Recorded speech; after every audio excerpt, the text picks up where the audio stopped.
Is Imani nie? Ik denk sy is aan die binnekant kap. My ma, Ja, Driekus, wat is het? kom gou uit. Goeiemiddag mevrou. Hi, middag, kaptein. Ek het net die jong man huis toe gebring. Ik heb het geweet. Ik heb het geweet die dag gaan kom. Waarvan praat my ma? Ik heb het geweet. Je moet die dagen jij weer tronk toe gaan. En kijk nou net.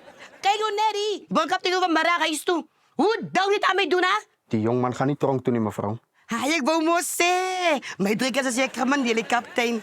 Wel, die jong man was gearresteer. Hazard, ik heb het geweet nog arresteren nog eens. Hoe dan die Driekus ook op lezen dat je hem praat, ja? Nee, man. Mevrou, shut up. Dis nou genoeg. Laat ek klaar praat. Oh, sorry dan. Die jong man was gearresteer. Maar die fout is toe agterna opgeklaar. Wow.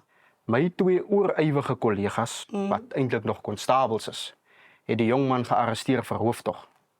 'n Ou tannie se handsak was beroof en mee weggehardloop. Hi, nee, kaptein. Maar ek is onskuldig so, mams kan relax. Nou, hoe werkt die story dan? Kaptein zei, je was bij een hoofdtocht betrokken. Hoe kun je onschuldig wees? Hy was, maar as die held. Die wat zo goed? Ik was die hero. Nee, nou is ik weer mekaar. My twee kollegas het die jong man gekry, platgetrek omdat hy gehardloop het met die handsak.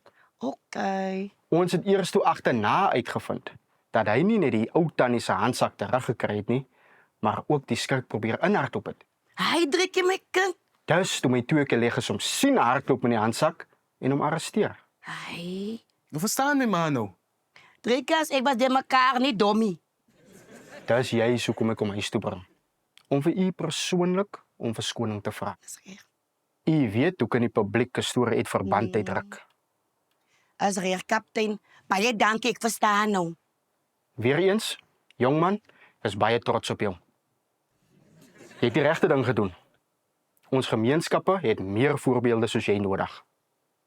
En ek sal sorg dat jou tekkies terugbesorg aan jou word later. Ja, baie dankie, kaptein. Baie dankie.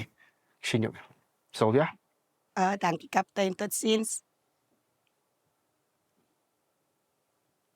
En, wat dink mams van die dorp se nuwe hero? Jij bedoelt nieuwe tronkvoel.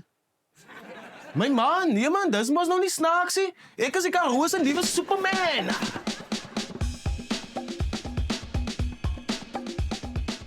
Hi daar, Sari van die Karoo. Dankie dat jy hierdie video gekyk het en geniet het. Moenie vergeet, jy gee vir ons 'n like, 'n comment, 'n share en 'n subscribe. Dit help my met brood en krag. En Lotto. Goodbye.